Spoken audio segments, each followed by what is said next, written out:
Welcome to Connecting to Admired Leadership, where twice a month we explore the behaviors and routines that make great leaders extraordinary. I'm Wes Bender, and I have the distinct pleasure of hosting some of our firm's partners, coaches, and clients to discuss leadership in ways you won't hear anywhere else. Let's dive into this episode and make people and situations better together.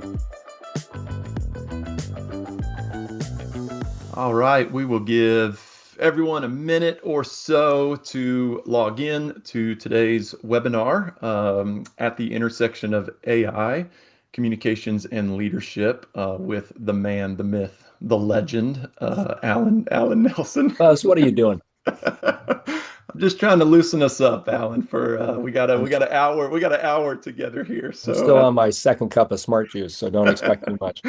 Oh, that's awesome. I am very enthused. I want to jump into our topic today at the intersection of AI, leadership, and communication. In order to do that, I'll introduce Alan. Many of you on the call, those of you listening to the recording, you're probably aware of Alan. He's certainly been on this webinar in the past. And then, of course, has been around our firm for over 30 years, almost since its inception. Alan's led thousands of client engagements with some of the most consequential leaders, organizations in the world. He's really one of the few advisors in this space, works fluently with Fortune 500 companies, as he does with all kinds of really multilateral institutions like World Bank, IMF, and others. What makes Alan the right person for today's conversation, specifically of 3 decades thinking about what leadership actually is, what developing leadership actually requires, and what it means to communicate. You talk about somebody who communicates with a unprecedented precision and intention at some of the highest levels. It's Alan. He's also an AI super user, I would say, a key driver and thought leader in the development of ALEX. And ALEX, of course, is the world's first, and we'll get into this, but I would argue the only true AI executive leadership coach that's really been put out there. So, and that's the lens we're bringing to AI today, not a technology lens, but a real leadership lens in regards to what this means to do executive leadership coaching at scale. So, with all of that as an introduction, Alan, who are you? If you any introduction you want to do for yourself, and then could you give all of our listeners really just a quick summary of how we play most effectively in the AI space, right? We are not necessarily AI coders, but we, of course, will be talking and alluding a lot to ALEX today, but we also have Confluence, AI short courses, and some other places that we play too. So just a quick Sure. introduction of where we play would be great. Okay, well, I mean, other than what Wes has already mentioned, I think the most important thing is that I'm a husband and a father, and have a couple of kids who I think still like me. I still like them.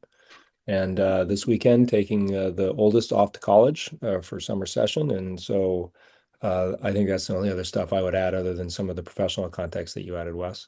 Great. Um, I think we sit in an interesting intersection. You're right. We're not computer scientists, um, but we do have a development team now, and we have software engineers. And we're not AI specialists, but we have a group of people.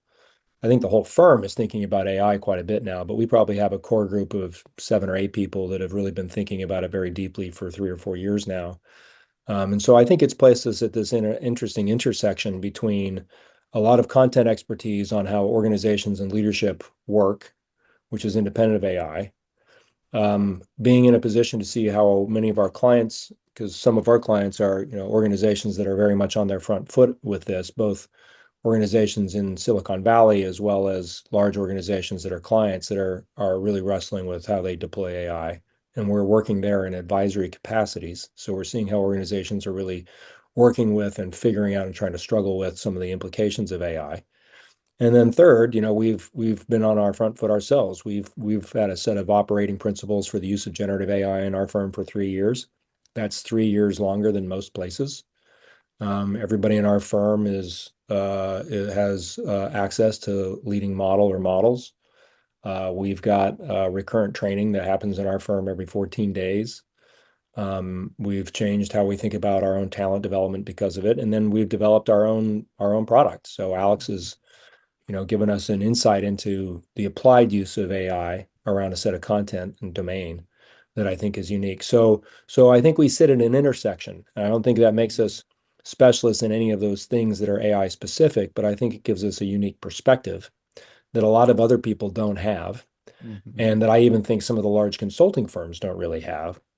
And through that, we've started to do things related to it. So we do have Confluence, which is a weekly Substack, goes out on Sundays, which is about what we're paying attention to at the intersection of leadership and communication and generative AI. I think it's very much worth reading. It's very well written. It has a podcast version, which actually AI creates, which is sort of interesting. We've got some proficiency programs that we lead for leaders and communication professionals, 8-week sort of open enrollment courses that are about creating generative AI proficiency. And then we're helping clients, in terms of thinking through not just their own processes and how they think about AI, especially in certain domains like communication and HR, but what they think about it means for the organization. So we're doing advisory work, we're changing how we do our own work, and we're trying to give assistance and knowledge to clients as much as we can. That's awesome. Perfect. Thank you for that. And just so you know, in the chat box, Sophie has dropped for us the links to Confluence and the links to those AI short courses that Alan just alluded to, if you want to take a look at those. Confluence, especially, of course, is in a podcast form too. So that's a great way to stay up to date with some of the trends that are happening in the AI space as a whole. So as we jump in and have Alan frame this a little bit, would love to go ahead and utilize the chat box. We'd love to know who you are, where you're from. If you're attending live, we've got a good number of folks on the webinar today. Make sure to click that drop down to everyone when you shoot that message out. We'd again love to know who all's on the call, where you're coming from as well. So really, some themes I want to hit at. And again, I want to talk about leadership in particular, and then move into this space of AI leadership coaching and what that means. So, some themes we're going to try to get after today. What what is executive leadership coaching from our perspective? That's a really important piece. If you're ever going to take a look at something like Alex or any other leadership coaching that's out there, you really need to step back and say, okay, what is this organization's perspective on leadership as a whole? The second is, what is it actually, what's actually new in relation to executive leadership coaching? AI is there, what's new there? Then what do we not know yet? One of the things I love in regards when I talk to Alan, what do we not know? What are some things we're assuming? Just to kind of have some good conversation around that. What do we already know? There's perhaps some early signals, I hope, Alan, in regards to what we're learning about rolling out something like Alex. And then finally, what's not going to change? And I think all that is bring some high utility and what we're doing. So that's the direction we're headed in the next 51 minutes that we have here. So let's start at the foundation. When we say executive leadership coaching, Alan, what are we actually talking about? What does it do that other forms of leadership development perhaps don't? Why is executive leadership coaching, and especially one-on-one coaching, so important? Okay. Well, I think in some ways the way we feel about it is common with how other people feel about it. I think in other ways the way that we think about it is different than how other people think about it. I think what's common is that it's a relationship, and it's a relationship that's supposed to help you get better and improve. I think that if you look at people who are high performers in almost any critical domain, they almost all have coaches. We may not think of them as coaches. It's easy to think of them as coaches in sports.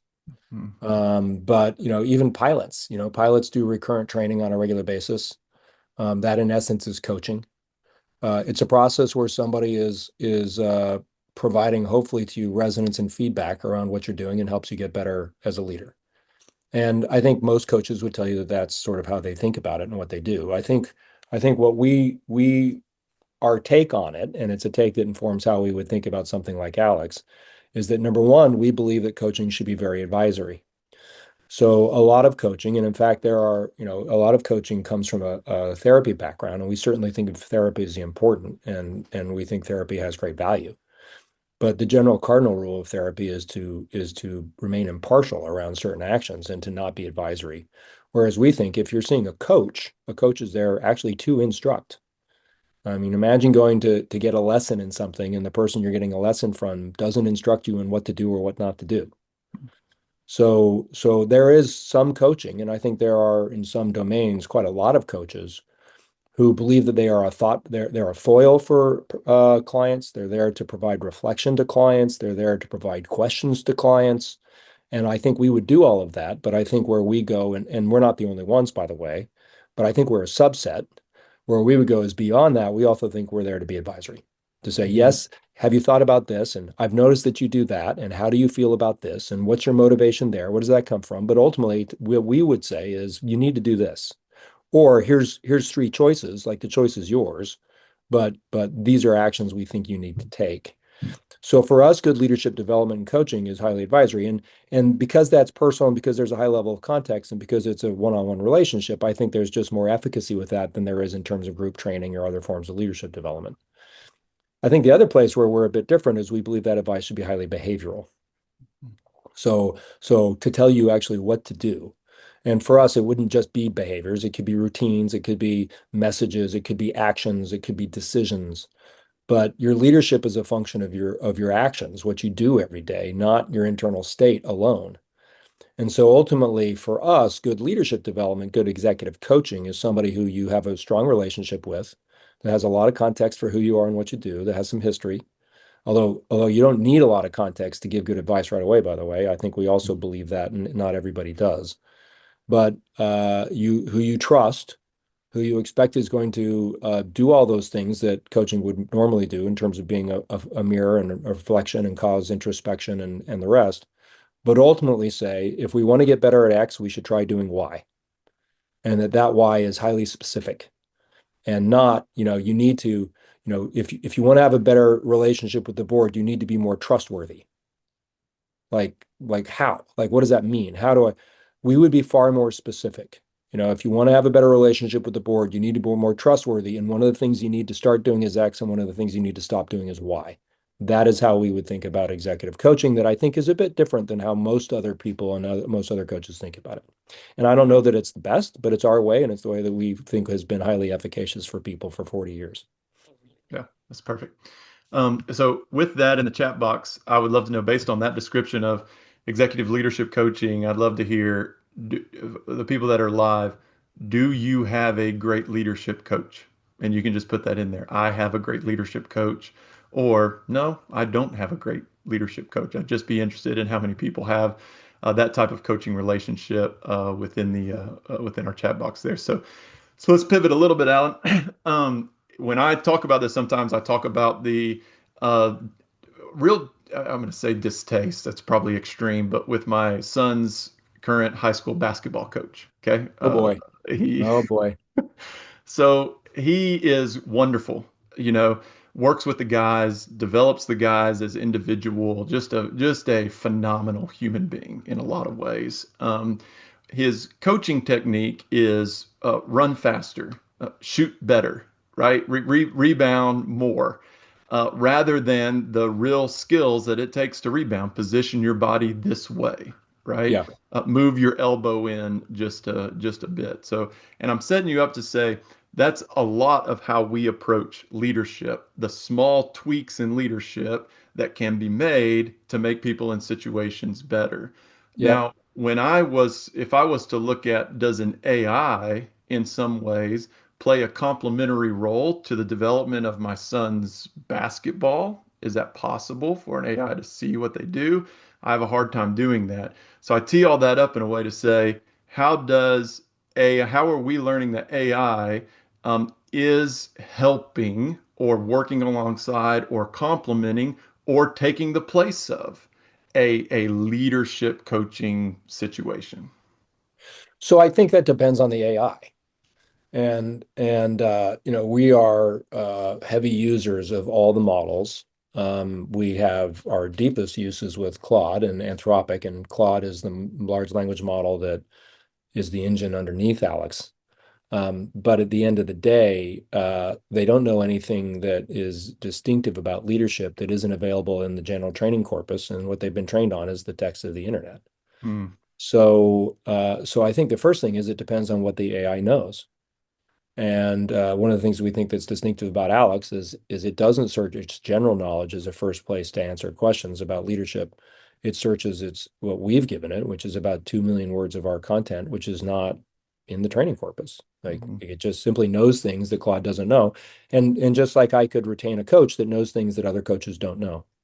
So I think the first question about where we're seeing it, AI be helpful with leadership is it depends on what the AI is and yeah, what it could tell you. Now, I think there's lots of stuff that is, helpful in that general knowledge. Like there's a lot that we know about feedback that is not about what we know, it's about what everyone knows.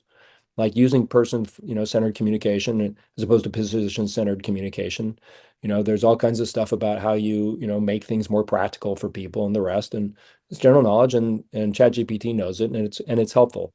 So I think where we're starting to see that it can complement coaching is in some cases, I think it can actually replace it.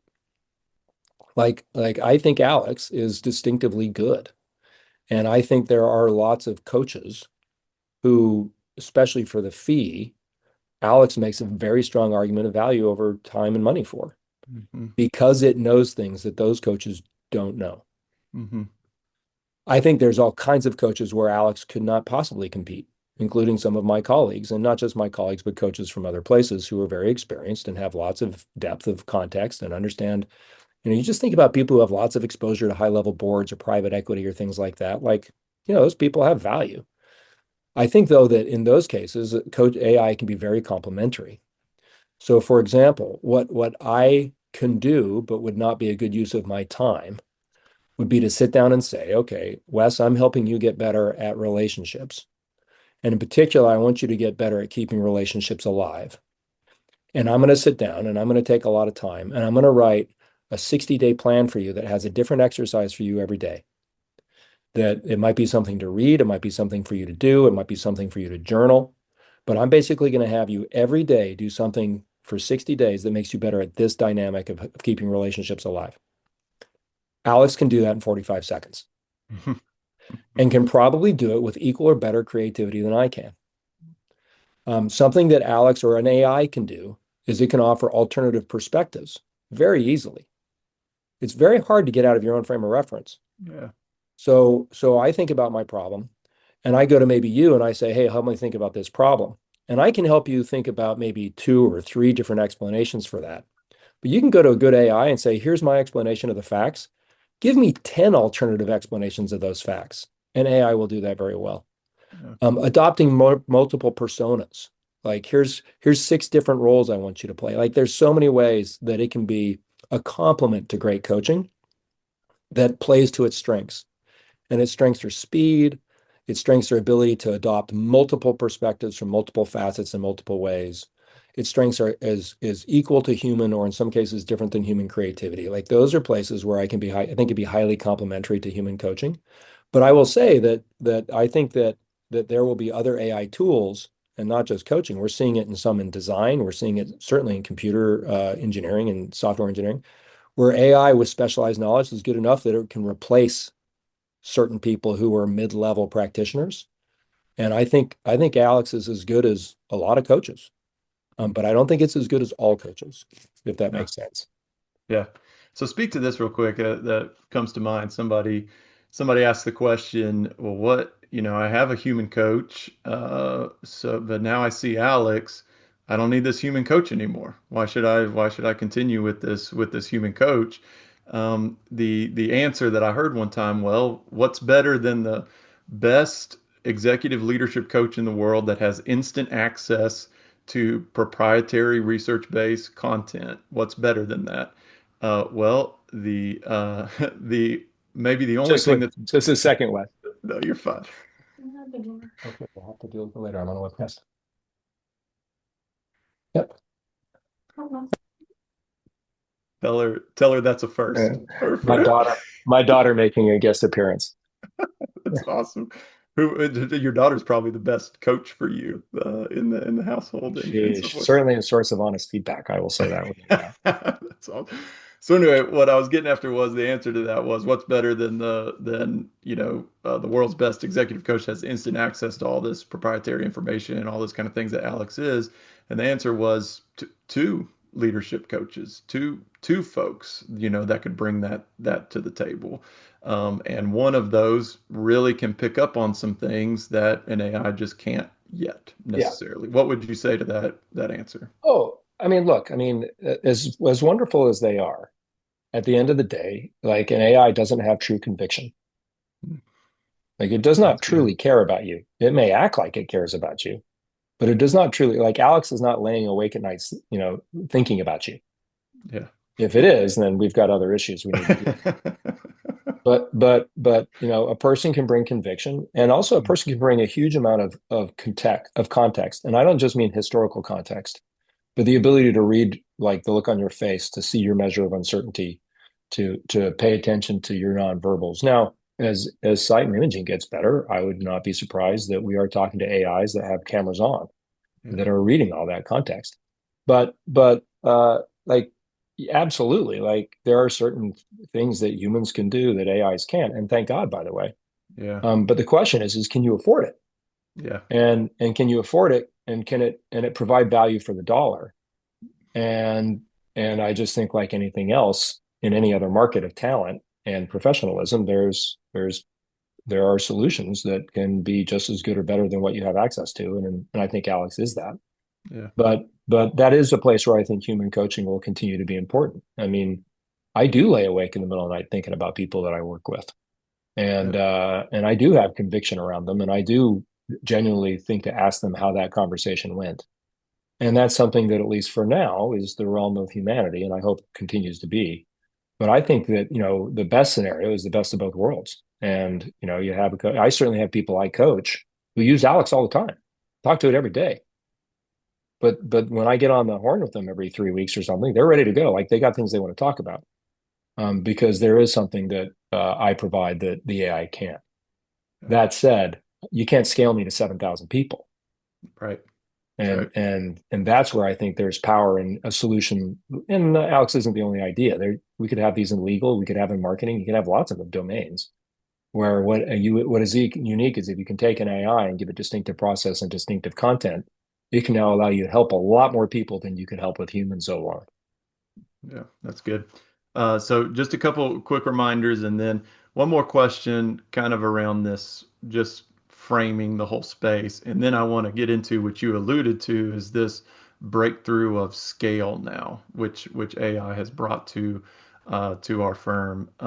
Just a couple of quick housekeeping things. Alex is in our chat box, so if you have questions, insights, and get a conversation going in the chat box, we're monitoring that, watching that. If you have any questions or anything you want us to bring into the conversation, happy to monitor those as we go through. So one more piece on the framing around this space in particular is this idea of critical thinking. And we're watching real closely just some of the skills that employees or staff or people were developing, leaders within an organization, some of those skills that are potentially eroding because of AI. In your idea, what can leaders do really to ensure AI enhances things like critical thinking rather than erode as people continue to rely on it for creation, for research, for writing, all those kind of things? I think that's a real important piece that we think about, that a lot of potential AI developers and chatbots aren't thinking as much about, perhaps. Yeah, or people leaders, Mhm. or I think a lot of leadership development folks either, by the way. Yeah. So the first thing is, Wes, we should probably offer to share with the group our recent white paper on the human factors of generative AI. So if you can drag that as an attachment, or if we can just offer to get it to people who are watching, that would be great. Yeah, so there's real consequences to this in terms of skills and skill development. It's not new to AI, by the way. It's about automation in general, and the research on it goes back to the 1980s. I won't go into too much detail. The white paper unpacks most of that. But the bottom line is that there are, like, when you start to use automation or outsource what you do to something else, generative AI included, or the GPS in your car for that matter, Hmm. um, a couple of things happen. One is there are certain skills that you get worse at; they erode. There are other skills that you don't get good at, and it's because you don't get the reps. And then third, there's a set of judgment and expertise that develops more slowly because the machine is making decisions that you otherwise would make. So you have a gut, you have an instinct. It's a gestalt. It's not really a gut. What it is, it's pattern recognition. And I was studying chess for a little while, and you talk to grandmasters, and what they do is they just look at the board and see things you don't see. And the reason why is because they've seen thousands and thousands and thousands of positions. And for them, it's an instinct, but it's not. It's a pattern recognition. Well, if AI is making the decisions and you're not making the decisions, those are decisions that you have never made, and Hmm. it slows down how much you develop an expertise. And then finally, there's certain skills where they have a lot of friction, like they're hard work, but the work is what sort of changes you and makes you better. So imagine if I had had AI prepare my comments for today. I mean, I could deliver them. I know my stuff, but I don't know the content as well. Hmm. And I haven't gone through the process of thinking it through, which might change how I think about it. So there's certain skills where the grittiness of doing the thing is actually the developmental curriculum. And so here's the challenge. We don't know which skills are most subjected to that. Hmm. So the way I think about it, Wes, and I don't know if you've heard me talk about it this way, but is I think, well, there's what I would call cursive writing skills. At least for people in the United States, I know we have somebody from Spain participating, but at least in the United States, public schools no longer teach children how to write with cursive writing. Nobody cares. Like, it's a lost art. Nobody cares other My than my people who mo- love my mother-in-law cares. your She, mother-in-law cares. Yeah. And certain people scared. But also 110 years ago, everybody would be really good at riding horses because it was the yeah, only way to get around. yeah, Now, so those are things now that are hobbies and interests, but they're lost skills, and the world has moved on. yeah. There's other skills that I would call bicycle skills. You develop them and you keep them. You can have not ridden a bike in 10 years, and I guarantee you, you don't need to go to proficiency training to get on the bike. Like, you just go get on a bike. But then there's other skills that I call landing the airplane skills. And landing the airplane is not something a pilot, and I'm a pilot, as I think Wes knows, is something that you forget how to do. I stopped flying 5 years ago. I could still land an airplane tomorrow, but it would be dangerous. And legitimately so. Like, there's a regulation in the United States that you're not allowed to take up any passengers unless you've had 3 takeoff and landings in the prior 90 days. So we have certain skills that AI is going to overlap and replace, and it'll be good riddance. We might think fondly about them, but it doesn't matter. We have certain skills where, if you've developed them, you can have AI do them for the rest of your lives. And if AI isn't available, you'll be good to go because it's like riding a bicycle. And then there's other skills there. If you don't keep doing them, they get worse. Hmm. And the trouble we have, Wes, is we're not quite sure which ones are which yet. It's really hindsight that tells us, you know what, that was cursive, or you know what, that's landing an airplane. My intuition is the harder the thing is for me to do, the more it's a landing the airplane skill. Hmm. So for me, like, I actually don't have AI write lots of, like, most people will use AI to write their most difficult emails. I don't, because I think writing difficult emails is a skill. And if I don't keep doing it, it gets worse. I think thinking of really powerful questions for dialogue to drive group and team conversations is hard. I can go to Alex. Alex knows a lot about dialogue, and I can say, "Here's a topic. Give me 20 dialogue questions." It will give me great questions. But I need to be able to think of good questions when Alex isn't in the room. Yeah.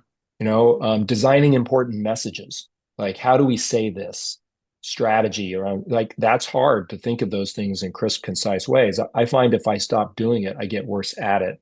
So one thing I would say to everybody as a leader in the room is you need to be attentive as you start to use Alex or any other tool on these skills to whether or not you're outsourcing something that you need to remain good at, because Yeah. you need to be able to do it when the AI is unavailable.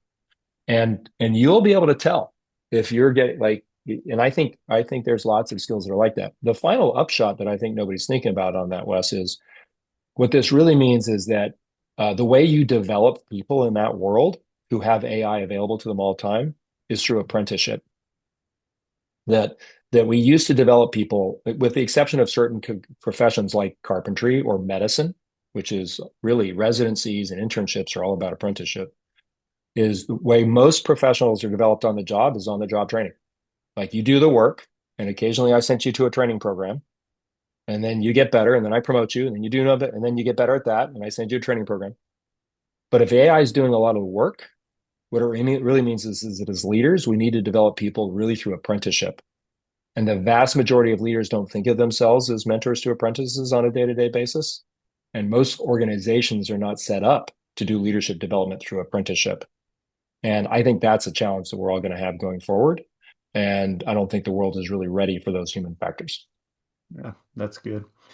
All right, there's a lot I could dig into. I would love to chat more about. Maybe we'll do it at our next firm meeting over dinner or something. But I want to continue along our theme line here. So I want to move into talking about what it means to scale leadership coaching like this in the way that AI. So when we look at AI, we are not a technology firm by Mm. design. We are not developers by design.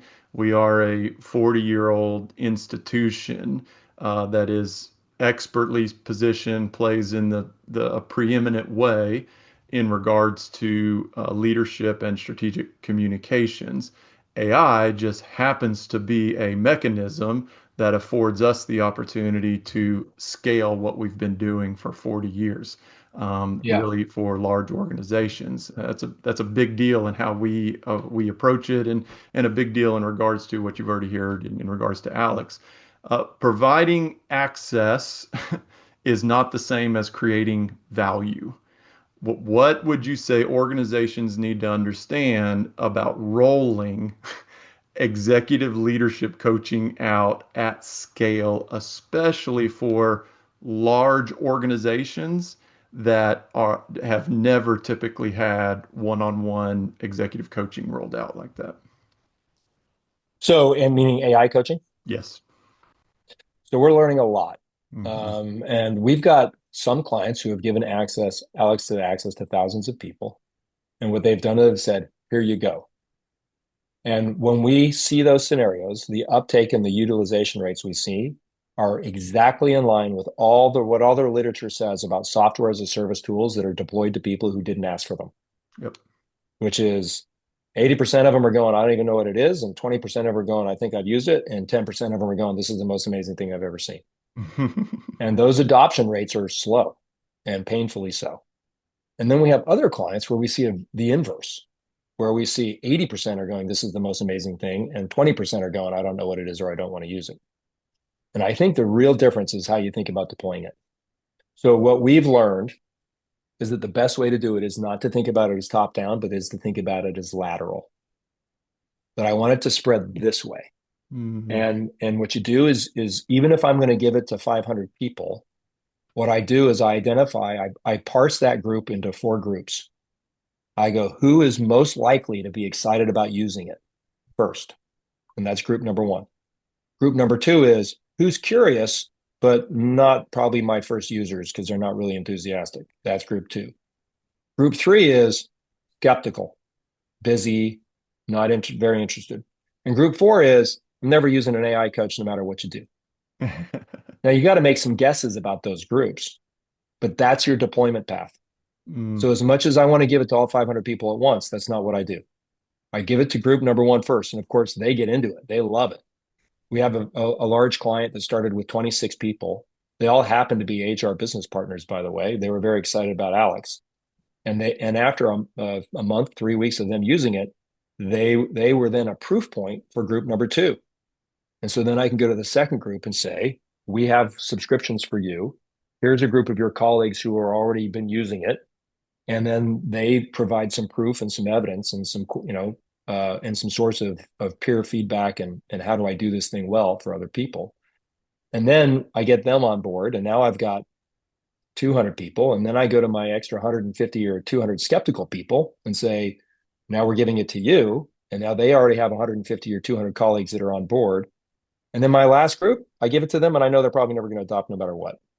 Now, that doesn't mean that I don't do training and coaching and all the things I would do to from a change management perspective. But I think what we see with a tool like Alex, and you're seeing this with AI generally, by the way, is that real adoption happens when somebody looks over and goes, "What are you doing? Like, why? Like, what is that? Like, that's cool. What is that? Like, you were really prepared for that meeting, Wes. I've never seen you so prepared. What's up?" And he goes, "Got a secret weapon. Don't tell anybody. It's called Alex." And he goes, "How do I get Alex?" We want to diffuse inside out, not top down, as much as we possibly can. And that would be my advice in any organization. And it slows down the deployment path a little bit, but it increases the effectiveness of it a lot. And that's what we're seeing. And to the extent that we can really help clients make those choices, we're trying to help them make those choices. Doesn't mean that there aren't some places that just go, look, I need to give this to 10,000 people, and we're giving it to them on Wednesday. And we go, okay, that's what we're going to So do. some of you are like, man, you guys are really going over today. This, just so you know, those of you who have joined these in the past, this is an hour-long session with Alan, so we have plenty of room to move forward. So, Alan, I'm glad we started there in regards to this scaling and rollout, because you mentioned, and I like the way you did your thumbs there, going out like this. But what would our advice be to senior leaders that we know it's not necessarily a top-down rollout? But what would your advice be to senior leaders that are leading from the front of AI adoption? What does that look like? Are there any best practices you've seen for senior leaders modeling this or bringing their teams You got to along? you got to be the biggest users in the organization. That's right. I'm lucky to coach a guy who is the global sales president for a 30,000 person sales organization. He probably uses Alex more than anybody in the whole place. Whatever the tool is, Claude or ChatGPT or anything else. Yes, lead by example, but it's not just lead by example. It's having people see how it's making you better and making you more effective. I think that's one. I think number two is you need to create ongoing conversations around this. That again, it's not just I've given you access to this thing. I'm hoping it makes you better as a leader, but to create an ongoing conversation. Well, how is it making us better as a leader? Like what are we doing? Sharing best practices. Having people see case studies. There's an idea of proficiency is ongoing, and that's important because the models continue to evolve. Alex will continue to evolve. Like we're working right now, it's in beta, and we're waiting for the Apple App Store to approve it. But we're going to have a mobile app for Alex, and you can talk to it. It talks back, and it's cool, and it's gonna, I guarantee it, change the way people think about using it. And like that's a conversation we need to have. Like, how are you Um, taking advantage of the mobile app? and some AI models, you better use them while they're here because they may go away in a Yeah, matter of well, we don't hours. want to go. Yeah, unfortunately. So I think yes, lead by example, but I think second is if it's something you really want people to be getting value from, you need to be talking about it. Yeah. And you need to be talking about it not in a directive way, like go use this, but in a productive way. How is it making us better? What are we learning? Like what are the best cases for using this tool? And again, organizations, it's interesting the place I mentioned that had the HR business partners be the early group. The first thing they did was set up a Teams channel where they were just talking about Alex all the time. Yep. Like, here's how I'm using it, and here's what I'm doing. And that makes the whole other HR community take a different take on it when they see the HR leaders engaged in a conversation around the tool. So there's lots of things that's good change management. Like we don't have to talk about things that people can easily know or find available. But I think two things that are obvious is number one, like you got to be a heavy user and intimate with it. And number two is anything you choose to talk about, we signal that's important. And if the AI tool or the AI coach or whatever it is isn't on your regular agenda of topics, then people think it's not important. hmm So we've gone kind of high level. We've dived into some of the details of the rollout and things. At the end of the day, if we were to jump back up to 10,000 feet, what the end goal is, Alex makes people in helps you make people in situations better, right? Is that happening? So we're definitely getting questions the more and more conversations that we're having on, is it making a difference? These organizations that are rolling this out, individuals that are using it, is it actually making a difference? So I'd love for you to speak to that. I also love to hear, because when I asked, does anybody have a great coaching relationship? A lot of people threw in the chat box, yes, Alex. Yes, Alex. So Good. I'd love to hear the answer to that question from anyone in the chat box too. Do you truly believe that the time and effort that you're spending with this executive leadership coach called Alex, is it making a difference? And can you articulate what that difference is? And then as they're throwing that in the chat box, Alan, I'll pose it to you. What are we seeing? Are we seeing any kind of returns on this yet that I know it's really hard to align that directly to Alex, but what are we seeing? I mean, I have to be careful because you want to believe your own story, you know? And my story is we built something here that's really helpful and really powerful. Hmm. And I'm particularly wedded to that story because I've like touched every line of Alex's prompts. And so, I've got a strong self-interest to find confirmation of that. Hmm. But I'm surprised at what I hear from people in a good way.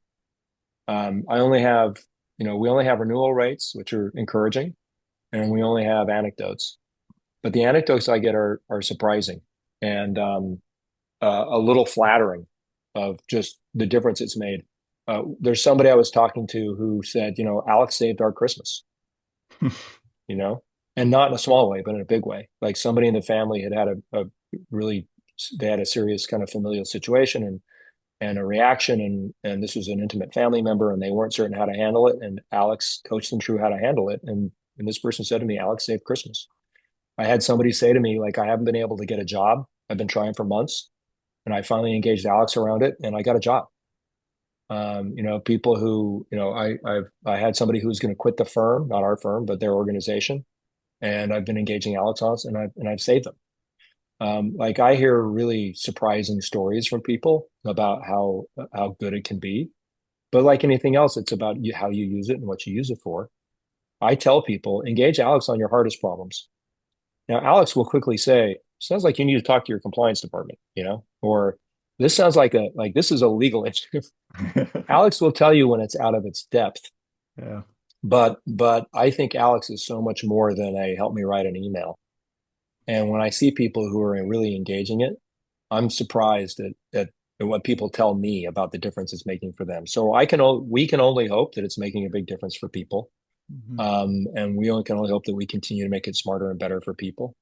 But our retention rates are good, and for people who really use it, our renewal rates are great. And I hope it's making a difference for people. And I think any tool like this, like the idea that you can find a way for AI to help people have expertise at scale that they wouldn't otherwise have available to them, like that could be a life-changing thing. Hmm. That's It could be good. a world-changing thing. Would you speak to a little bit more about how Alex interacts differently than any other LLM that's out there? You've mentioned some of those things, some of the talking points that I've used in the past that are just personal talking points is Alex can work me through a very complex situation better than, other LLMs that are out there. Alex really works to get to a very practical, high utility recommendation Mm. that I would have never thought of otherwise, those kind of things. So, could you speak to, and I know we don't want to spend a lot of times on the mechanics of AI, but specifically built on our view of leadership, what really helps people, become better leaders. Could you speak a little bit just to kind of the back end of how Alex is operating and things it can really do that we've found that no other LLMs or chatbots or anything out there are able to do? Yeah, so it has an amazing set of content and knowledge and knowledge that you don't even know it has. I was saying to somebody just yesterday that, I said, that Alex knows a lot about boards of directors. And he said, no, I didn't know that. I didn't think I could ask about it. We've got proprietary views on boards and Alex knows what it is. We've got another client that's going through a large merge and integration, and we basically have our merge integration playbook in Alex. Some of it is about great content, but at the end of the day, you could give ChatGPT or Claude or Gemini that same content, and its search would surface the same content. The Hmm. question is would the interaction be different? And we want Alex to be like working with a real coach. And so I won't get into the mechanics, but basically what we've done is we've given Alex certain fundamental beliefs that we hold about relationships and coaching, like we need to be advisory, like the idea that we believe that real relationships are made up by dialogue, an inquiry, like seeking to understand a perspective before we define it, and that it's about asking really intelligent questions and how we ask questions. Importantly, that we need a certain amount of context to be helpful. I mean, if you ask ChatGPT for advice on giving feedback, it'll immediately give you a list of 18 things. And what Alex will do is say, well, to whom and about what? Like, what are we talking about? Which is just what I would do. So there's a certain amount of interrogation that Alex does. Um, we know we've taught Alex how we think about leadership in other philosophical ways than just behavior. Like we believe that status is really meaningful and that good leaders try to reduce status. You know, the ways that we think about delivering feedback. So what we've tried to do is encode into Alex the the general ethos of how we think coaching relationships and coaching conversations should work and how they should go. And that's a very long set of instructions. Like even little things like Alex will never recommend cliches. Alex will never suggest exercises like two truths and a lie. Like Alex is never just going to say that emotional intelligence is the answer to everything. Like there's all kinds of things that we would never do or we would always do, and we've been tried to teach that to Alex too. So that's why I think it's different. And again, the mechanics on that are highly technical, but the idea is that we want it to feel different. Now, I have some people who go, the thing asked me a lot of questions. Like I just wanted to give me an answer. And I go, yeah, but if you came to me and asked me that question, I wouldn't just say, here's what to do. Like I would Yeah. ask 5 or 6 questions also. That said, if you want Alex to be more direct, go into your preferences. And there's a field there for how I want Alex to respond and tell it to be more direct, to get more to the point, be more advisory more early in the conversation. It will, but it's different because we've really tried to give it a set of behavioral parameters and a personality and a character that is very common to our firm. And I think that's one of the things that makes it act the way it does. So you mentioned Alex knows a lot about board development, boards, and those kind of things. As the leader who is a big thought leader as far as what we're putting into Alex, content wise, for it to have access to, what are some other pretty incredible things that Alex knows just off the top of your head that we as Alex users might not be necessarily aware of, that it holds proprietary of our content that it has access to. Okay, Alex knows amazing things about communicating change, and at the institutional level, by the way, not just at the individual leadership level. Alex has an amazing set of content around conflict and conflict management. It's not something that we signal, but we've got people in our firm who are thought leaders around conflict management and mediation. And Alex knows a lot of that stuff. Alex knows amazing things about message design, reducing uncertainty for people, delivering bad news. I mentioned the board stuff. It has ways of thinking about most of the ways that we think about key decision making, self management. Like Alex knows a lot about how to make yourself better, habit formation. It knows all kinds of stuff about how to motivate people. Like Alex has got more than people think it has, in addition to knowing most of what we've written about in our field notes. So if you say to Alex, tell me everything you know, like it can't answer the question. There's 2 million words of content.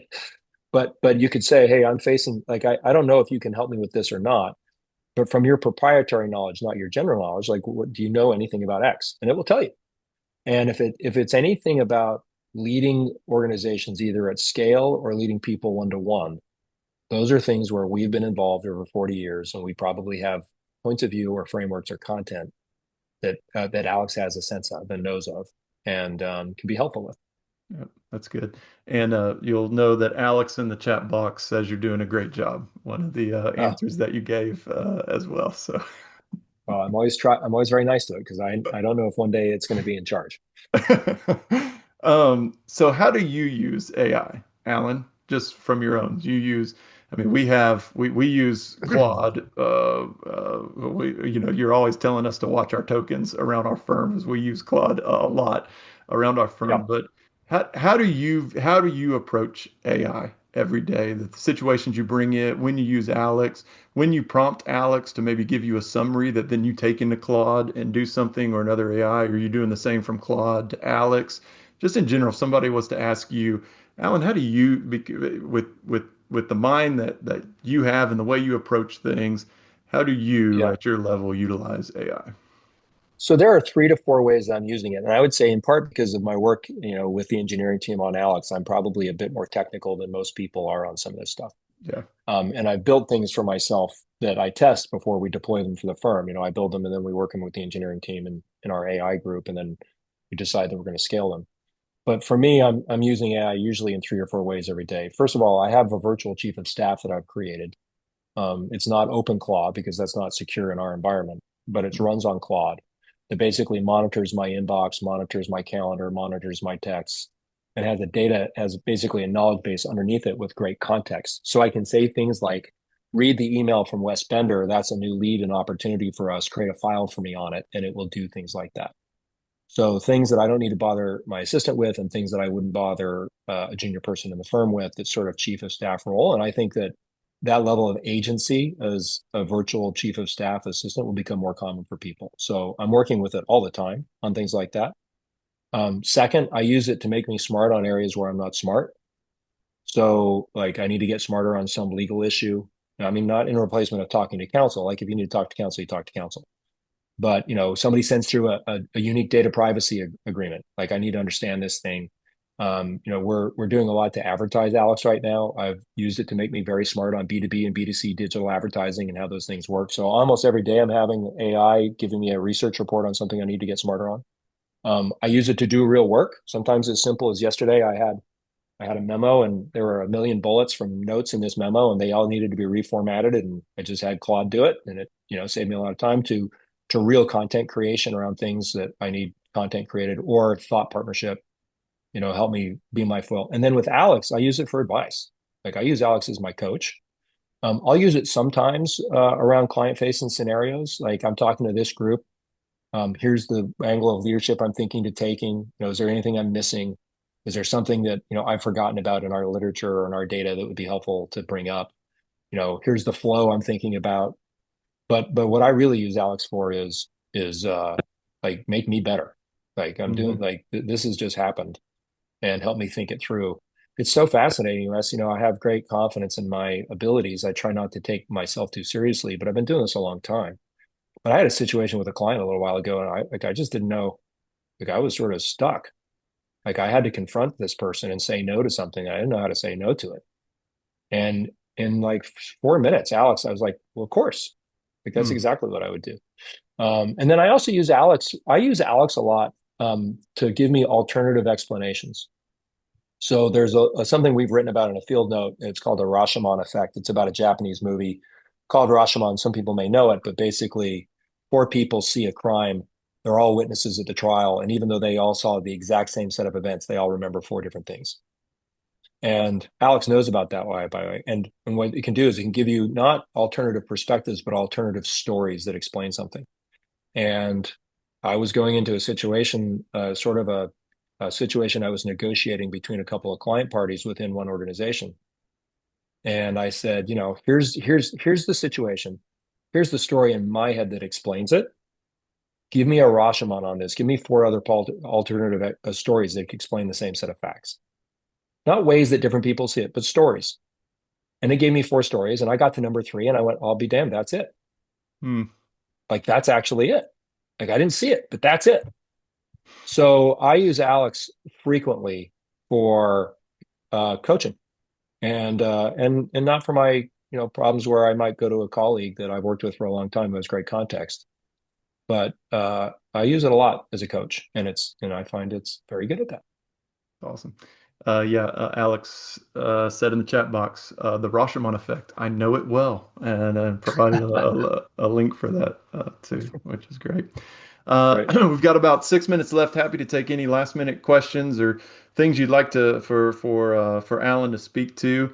Alan, where is all this headed, you think? I mean, where Um, and everything that we've talked about. I know it's a very general question, but in your mind, where is all this headed?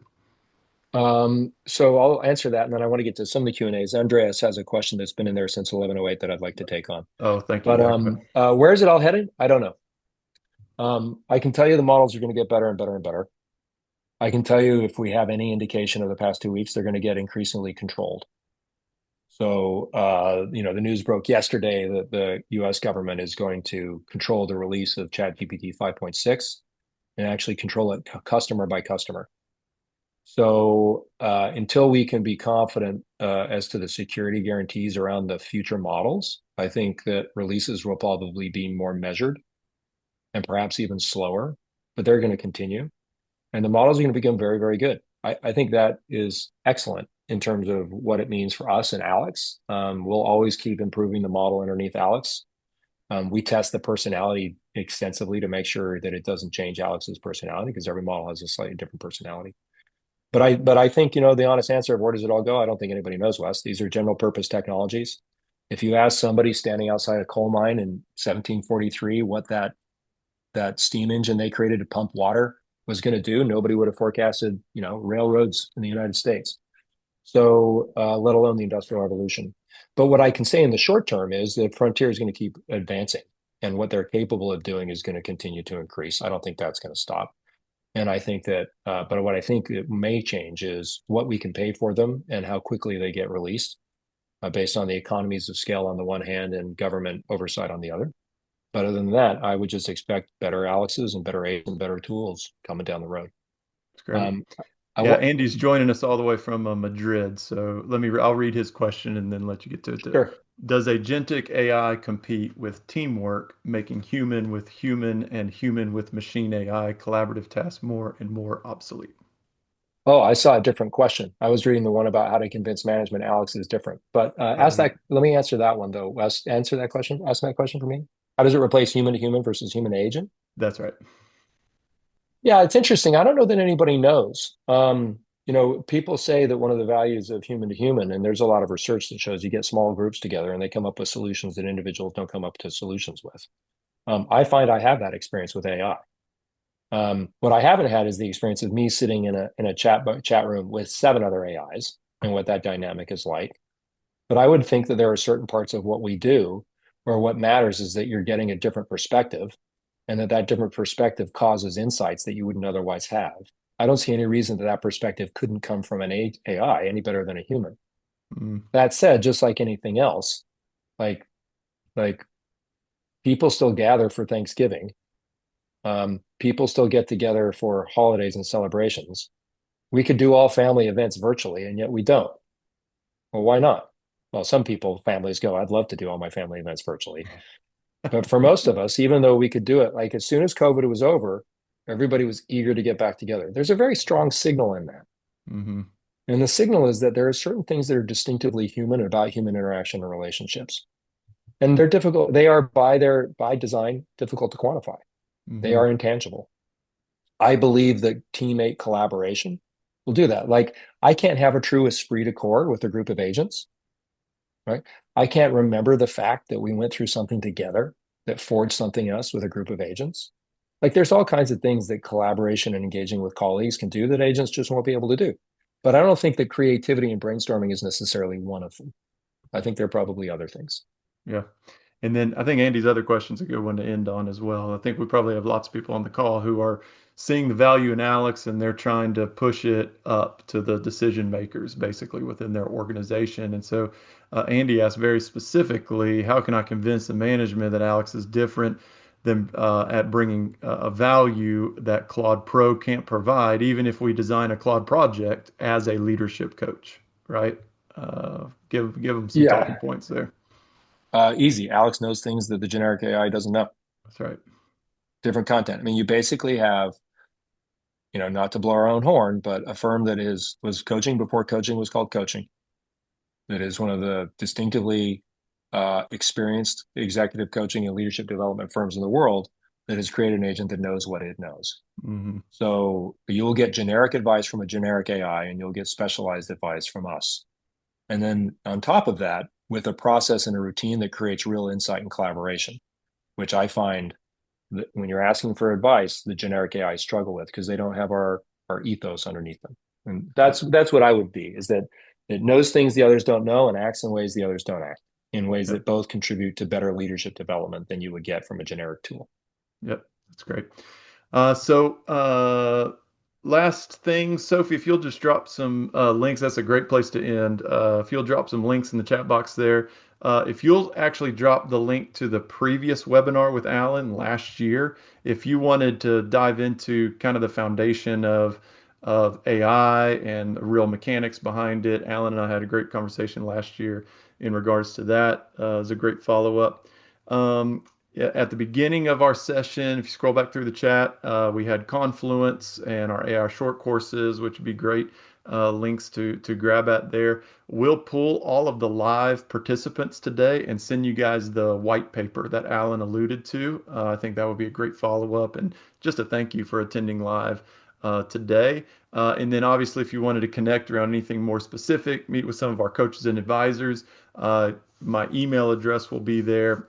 And then the last thing, which Sophie's already dropped in, if you're not using Alex, you haven't tinkered with Alex, please, please, please, she's dropped a link to give you a 30-day trial of Alex. We would love to give you that benefit moving forward. And then And Alan's Wes, also dropped his email. since I see there are questions that we couldn't get to, I put my email in the chat. I trust nobody will abuse it. But if anybody wants to follow up with a question that I couldn't get to, I'm happy to answer as fast as I can, and don't hesitate to send me a note. And I saw Kate McDonald, a former student of mine, in there. And so, Kate, good to see you. I hope you're doing great. Kate seems to be quite the Alex super user as well, based on some of her comments there. Alan, again, thank you so much for all you do to push us all forward, and just the model example that you are of somebody who's constantly working to get better himself too. It's a real pleasure to be around you. Thank you for your time today. We will leave the chat box open here for another 3 or 5 minutes if you want to grab at any of those links that we dropped in there. Appreciate everyone, as always, for attending live. Those of you who wish listening to the recording via podcast, thanks for listening as well. Alan, have a great rest of the day. Everyone else, have a wonderful rest of the day as well. And we will see you in the next one. Thanks, everybody. Thanks, Wes. Thanks for what you're doing. Thanks, Alan. Thanks, everybody. Cheers.